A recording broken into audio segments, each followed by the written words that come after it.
The cliche of the stoner dude is of an unmotivated boob who never amounts to much. But according to the HuffPost article about 50 marijuana users who are unbelievably successful, the cliche is untrue.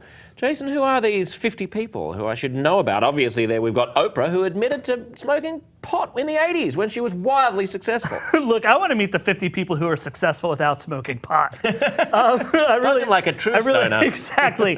We all think of that. It's kind of like cliched stoner, like Brad Pitt's character in True Romance. Yeah. He's a layabout. He's perpetually existing in a haze of pot smoke. You can barely string sentences together.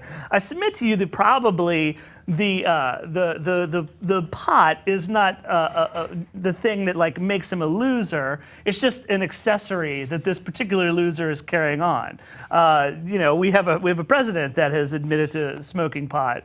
I think the last one basically admitted to doing cocaine. Right. I mean, people can be successful and do drugs up until the point the drug consumes their life.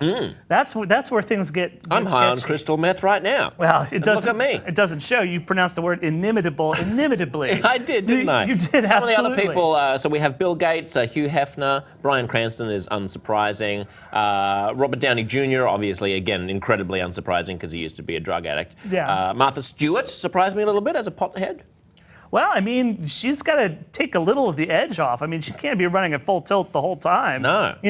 Eventually, making the right doily has to become a little bit less cutthroat. So get a little blunted. It's funny when we think about people who drink versus people who smoke pot. People drink, get into fights, they do things that they shouldn't do, they're a little bit reckless. They get wasted and they say, oh, I could take that guy. Let me tell you something. A guy who's high out of his mind doesn't sit there thinking, oh, I could beat that guy up. No. He thinks, I could never do that. Yeah. Oh, who am I kidding? That guy's so amazing. Maybe that guy needs a hug.